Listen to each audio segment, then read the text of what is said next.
Welcome back to Underrated Movies. I'm your guy. I'm your man, Mr. Alton Henry, and hopefully you guys can hear me on this little experiment here.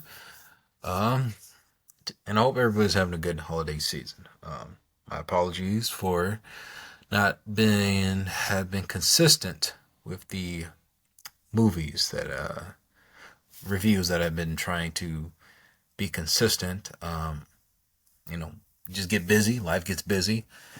And hopefully I could change all that eventually. Let's see. But today, which I'm debating should I make this into a podcast video or not. But we'll see how this goes. If it goes longer than an hour, then maybe it'll be a podcast. Because lately, because I'm just trying to, I would like to kind of make up the missed time that I haven't been posting. The last video I made an experiment short just to recap some of my earlier videos that I've done, and it was the horror film In Fabric from A24, which I highly recommend for those who uh, haven't seen that movie. It's a very unique film. What I really loved about that film is the setup. Well, not setup, structure, kind of similar how Alfred Hitchcock's Psycho was, where you half the film is one story and half the film is another story, and you kind of see where it goes. It is one of those, one story is better than the other. I do highly recommend that film. Um, the last video before that, 10-minute feature, not feature, a review that I've done was The Substance, which is probably one of my top three films of the year. My number one so far, I believe. Dang it!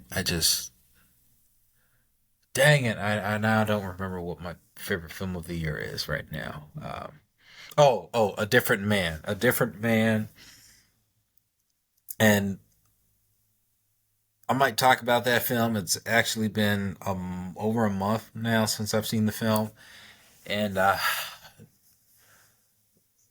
you know what? I probably should have brought that film to this platform just to talk about it because that film's fun. Actually, you know what? I might go ahead and talk about that film. Actually, A Different Man, which stars Sebastian Stan, who plays a man named Edward who has a deformity, and he is pretty much struggling with that deformity. Like it's pretty much uh,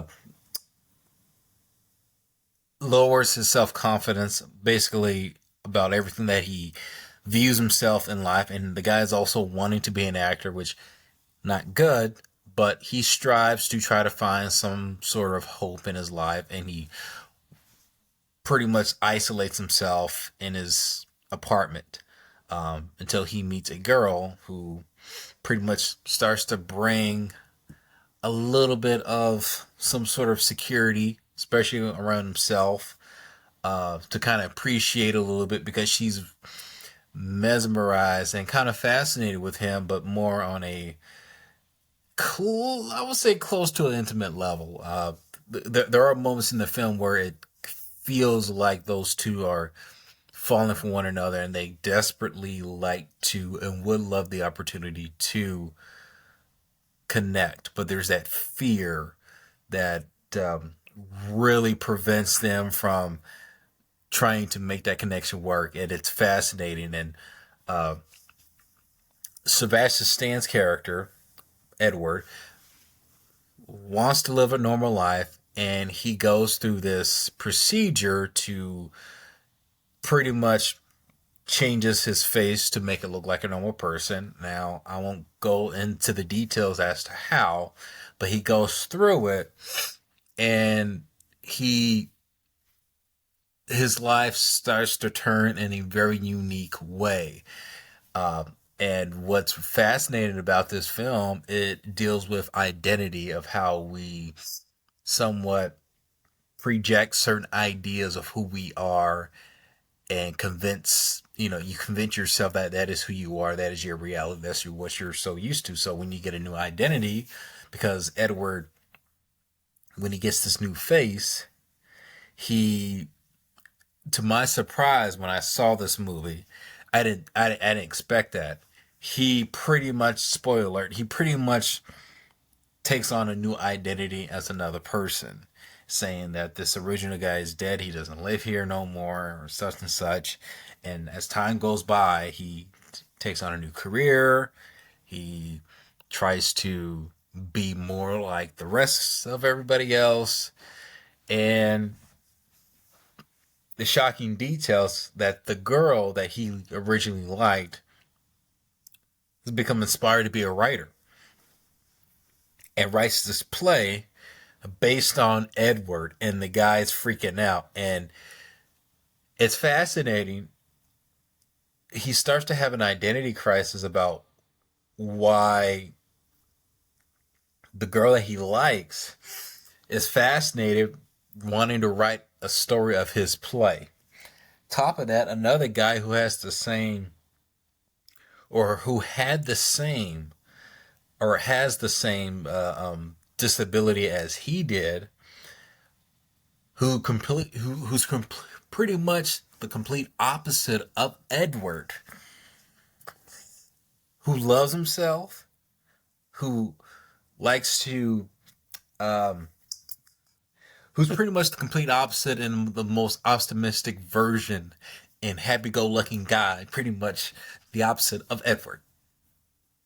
So Edward freaks out and has an identity crisis as to why has this guy, how can this guy love himself the way he is and I couldn't. And Edward becomes so just obsessed and fascinated with it, with this man. uh I think that I remember the character's name. His name is Oswald, the guy who had the other disfigurement, uh, which is crazy because that guy was in uh, Under the Skin with Scarlett Johansson. He has a scene there, and then, well, this is the first time I've seen him since that movie, and he was great. I hope he gets nominated for Best Supporting Actor in this. Like, he was phenomenal when he came in there. He stole every scene that he was in, and he was just great. This guy was fun. I think his name was Adam something. I don't remember. But he was phenomenal in this movie. Like, he was funny, he was charismatic, he was. It's fascinating the way he portrays his character and how the two kind of just, I wouldn't say go at it, but how the two kind of are at odds of psychologically how they're like the complete opposite. And Edward has complete mental breakdown, and he's confused, trying and frustrated with himself, but also just mostly with himself. But how can this guy who was like him love himself and learn to appreciate himself? There was a moment into the film where I kind of did wish that Edward did, and this is a bit of a spoiler, that I wish he did kind of reveal who he was, but in the film he never does it, and it just frustrates himself even more, and it does take into some darker places, which I won't spoil because it does enter somewhat of a slow build dark comedy thriller, and there are some thrilling moments, and they don't capitalize on the thrill part, but it does get uncomfortable as Edward descends further into madness. And I love how this film ends. I love how it ends. And it's kind of ambiguous a little bit because it's not very clear, but it gives you an impression that they might have known all along, but I won't really say. And I loved this film when I saw it. I loved it. I loved it. I loved it. Like, this movie was just surprisingly good. And unfortunately, I think it's going to be one of those A24 films that's probably going to be under the radar. It's not gonna get well. It just won, I think, the Gotham Awards for Best Independent Film Feature. So congratulations on that. But I do hope it does get some sort of recognition at the Oscars because I do know currently there is this other A24 film that's coming out, and I already purchased my ticket for The Brutalist, and I'm planning on seeing that for sure. That's also getting received extremely well. Um, but I'm gonna, well, I haven't seen it yet, but I'm gonna favor it in a different man. So I would say go check that out if you haven't seen it. Very fascinating film. It's a very fascinating watch. Now, this other film that I saw yesterday. This is not an A24 film. This is a from Vertical Entertainment. It starred Jude Law, Nicholas Holt, and it's called The Order. It's a crime thriller based on the true story of a white supremacist group staging bank robberies. I forgot where.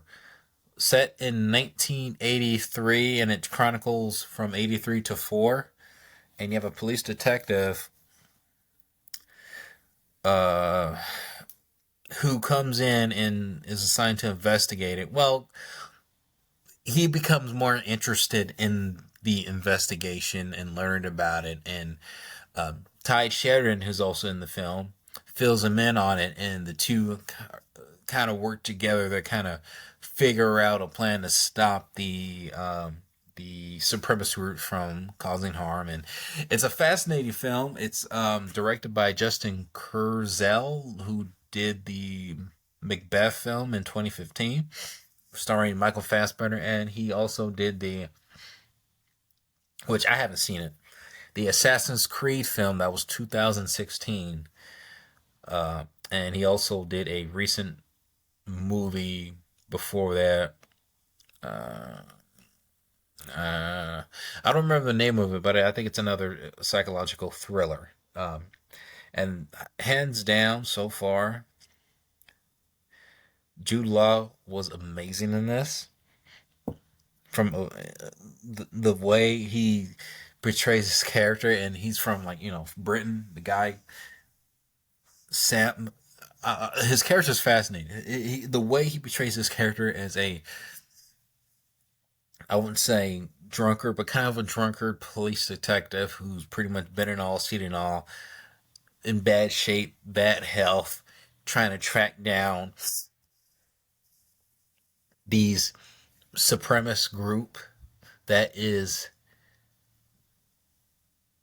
how can I say this? That's I would say mocking faith, but thinking that they could do what they do but still believe in certain religions.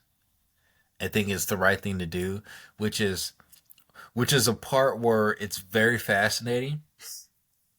And it's not the film itself. The film is showing you how manipulative that these people or people can be when it comes to stuff like this, thinking you could study one religion, thinking it's the right thing to do, but still committing these evil acts, where it's kind of you're contradicting each other, but from that perspective, or in a perspective, you're pretty much using that to manipulate people to do wrong. And that was fascinating to see, and that was fascinating to really look into that and see that on screen, where you're seeing that hereditary of evil betrayed and used to influence other people and other generations. And it's interesting to kind of see that, which is scary. There were moments where these people believe what they believe, and it was scary. It's scary to kind of see that. I actually like the heist sequences. It's more of a crime thriller than an action film. I really liked these scenes because I like the realism, the feel of that anything could go wrong and anything could happen, and just I love the anxiety that that I felt watching this film, and I love when a thriller like this delivers some sort of uncomfortable feeling, especially when it comes to action sequences. Like I'm not really. It's fine to see, but as action, the more action movies that I see, and they're kind of just more actiony and adrenaline feel like, and fun, which is fine. But for me, I'm drawn to more grittier and realism. There's an intensity to it that is believable, and I'm more interested on seeing what's that actually like on screen, and they shown it here very well. And it reminds me a bit like Ben Affleck's like Argo in the Town, and a little bit of what's that other film? I can't think of it, but the way that they approach some of these sequences and the vibe that I got from it was very unsettling, and it delivered. Um, I mean, I could see Jude Law getting an Oscar now for this, which I highly doubt it. This movie's not even doing too well, and I'm blaming all the advertisement. Where I think lately movies this year, if it ain't a big budget franchise, they're not gonna even bother advertising a film because they don't have faith in it's gonna make them $100 million, $200 million. A24, I think, got lucky with Everything Everywhere All at Once. It was 2 years ago. Christ. Netflix movies are trying to do some of their movies like that, where they're trying to release it and see if they're making a return. Not every film they've done hasn't done that. Like when they did The Killer, only made over a couple $100,000. It's gonna be on streaming anyway. I still think they should still do it and keep trying. But my point is, these other movies that try to be original, or the movies that aren't part of sequels or anything, they're not bothering to give them studios aren't giving them a chance, or other studios are trying to compete and knock them out of the water and not giving them a chance to shine in this. And it's sad to see that, because these movies aren't going to get discovered or talked about unless bigger social media presence do that for them to get spread word of mouth. I mean, you can advertise a movie and spend so much money to it, and if it's not interesting to people, they ain't gonna watch it. I'm just saying. But this movie was so good. Uh, I don't really have a complaint about this film at all. I did watch the film thread review on it, on what they thought about the film, and yeah, I mean, yeah, I get it.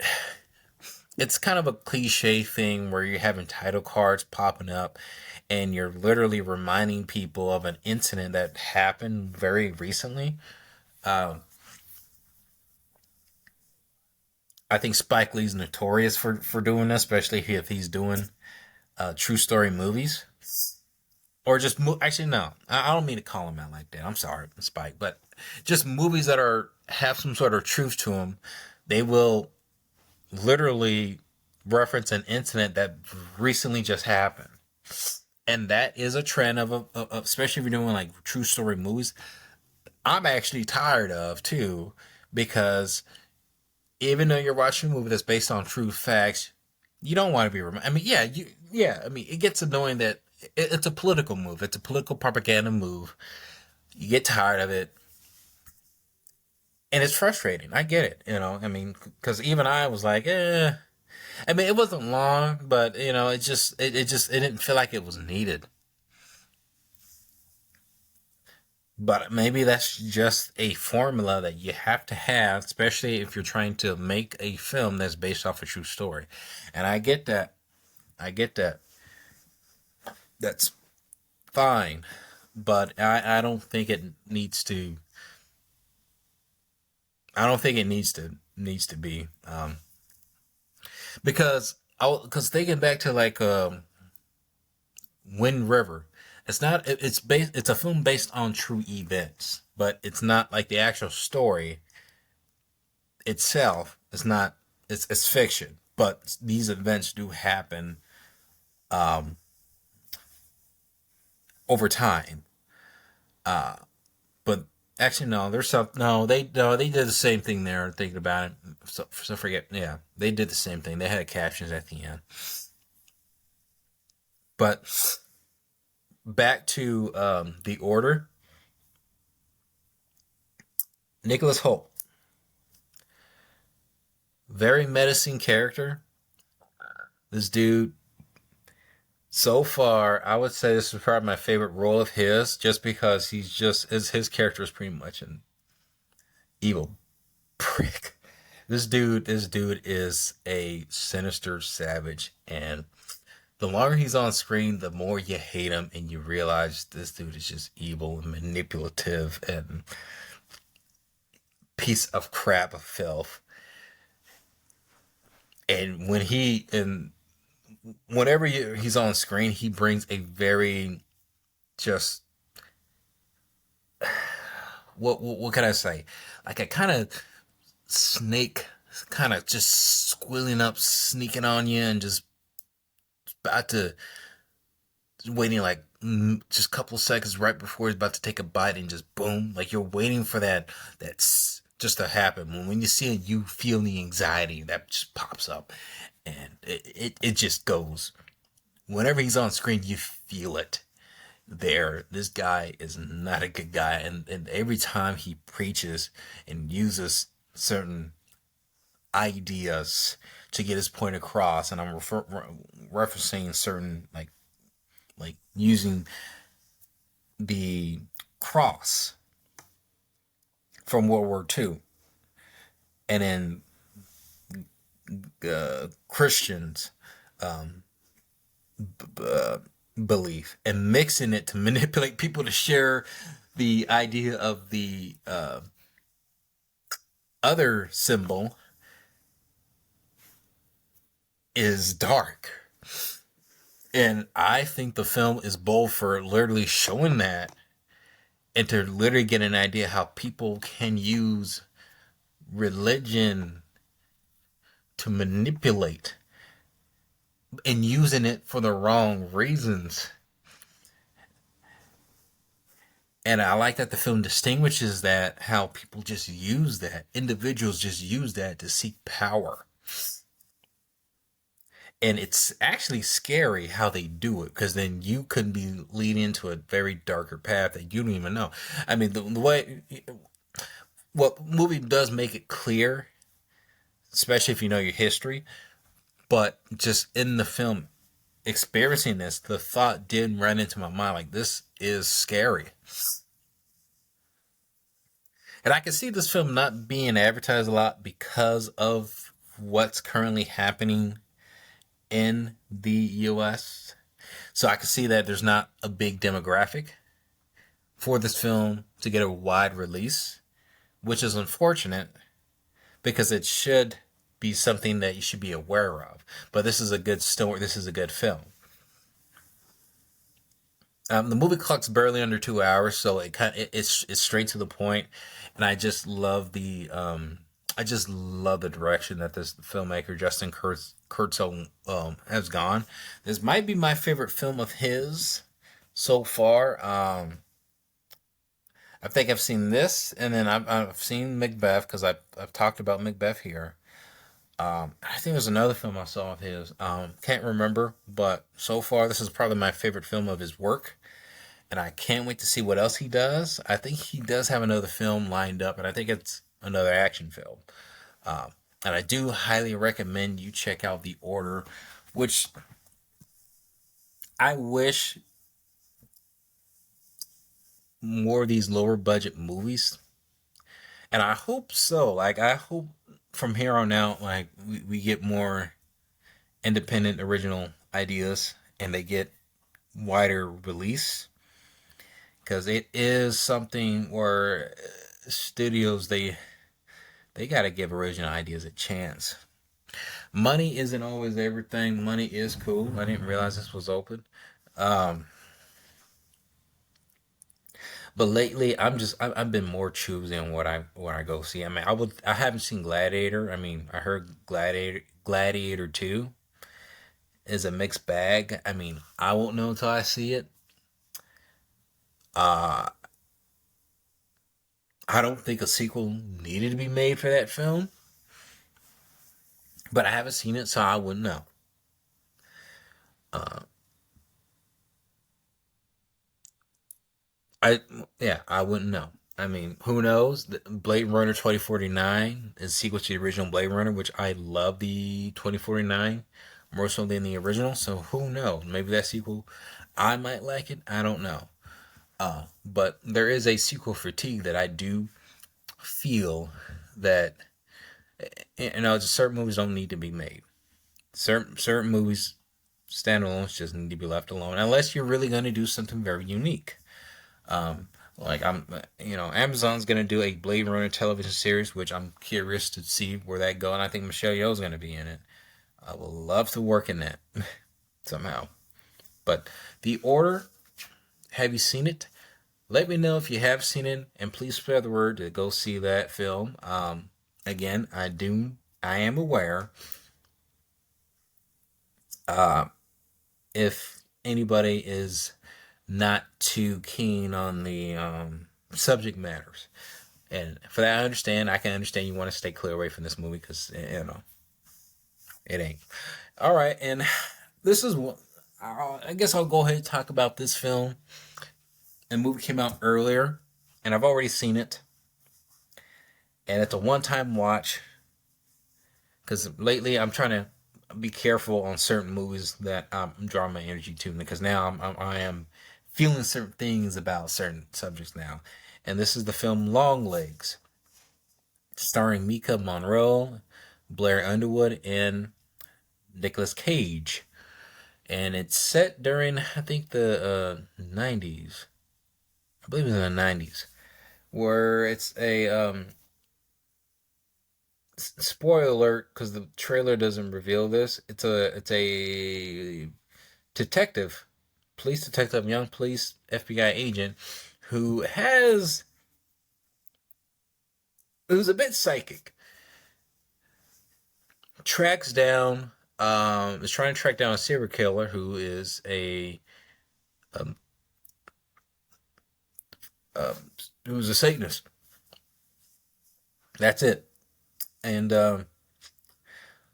what I liked about this film is that it was your procedural detective movie. So it wasn't like your straight horror slasher film. It was kind of similar to Seven a bit, where it went back to that investigative murder mystery kind of movie. And I like that the film had that vibe. It does feel a little bit more low budgety compared to Seven, but that didn't stop me from enjoying the film to a degree. The cinematography was phenomenal. The intensity that Oz Perkins, the son of Anthony Perkins, has delivered this film is phenomenal. It makes you uneasy every second that you watch these characters on screen. Mika Monroe, mm-hmm, lovely in the film. Um, I like this kind of innocent but uncertainty vibe that she brings to her character. But she's also a character you don't want to mess with. Uh, I did enjoy the direction and what they did with Nicholas Cage's role. And I won't get into his role. And I love what they did with the marketing. I don't know that I'm like, movie came out in July, like 6 months late of talking about that film. Because I'm gonna be honest with you, when I walked out of that film, I didn't know how to feel about it.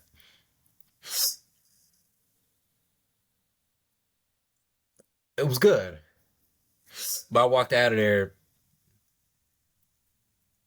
felt anxiety, felt just, I didn't feel good. Okay, I actually regret seeing that film because there was another film that came out that was by Angel Studios called Sound of Hope, which they ripped off the title of Sound of Freedom just to make money, but I get it. Um, it's a Christian based movie. And I'm noticing a trend where Hollywood is making more of these demonic movies, and I suppose there's no criticism with it. Be it there's criticism against a Christian movie that's being released, a movie that is trying to actually be the traditional good versus evil movie, and that baffled me. I mean, I guess there were some criticisms with the Sound Hope film. I don't get why, because from what I saw from the trailer, it's a film about adoption. At least that's what I got from the trailer. I need to rewatch the trailer again because now I actually do want to see it and I want to support the film. Compared to Sound of Freedom last year, Hollywood is okay making these crazy movies. Like they made another Omen. Why? And honestly, I never really watched any of the Omen movies, and I refuse to. I've seen, I think, The Exorcist. I ain't seen that again. I'm not watching Rosemary's Baby. Um, and in fact, there's actually two short films I've made that deal with possession a little bit, and I regret making them, and I ain't making no more. I felt natural. No more. I ain't doing none of that no more. Uh,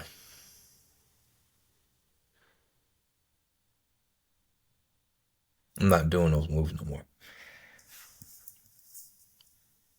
So it kind of baffles. So I'm just worried where my energy is going to, and I ain't trying to give my energy to that no more. You know, um, Nicolas Cage, frightening. His performance was loony, but he left an impression on that film. Um, I would have liked to see more of his character. I can tell you the way his character looked was frightening, and I can imagine, this film did leave an impact on quite a few people. Uh, Blair Underwood, who's cool.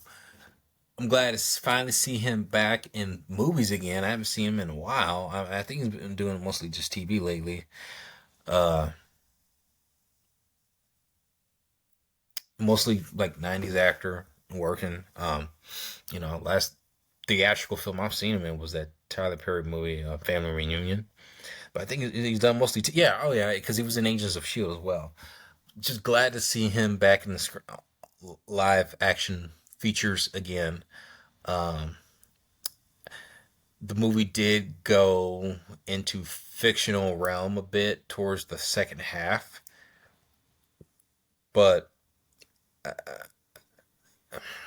they let it slide a little bit. The movie ends ambiguously, which is fine, and I have no problem the way it ends. I think the film was too right on the nose on the message or what the character represented, and which is fine. But to me, I just don't plan on watching this movie again, um, at all, ever. And yeah, I think I'm gonna be a little bit more careful on what kind of movies I watch from that. But I do recommend The Order. I do recommend A Different Man. I highly recommend checking both those movies out. Uh, and shoot, what else, man? Finally saw Wednesday. I love Wednesday, the Netflix show. That's not underrated, but that was so good. That was so good. Um, I do recommend checking out. There's this actually show I actually just got into, and I'd like to make time to binge watch the rest of it. Called Bloodhounds. It's a South Korean show. The first episode's so great, but so far, that's all I'm gonna say about it. Uh, I'll keep you tuned in on it, and let me know in the comment section below if you have seen the films that I've mentioned before, and I will catch you next time. And what is your favorite underrated movie?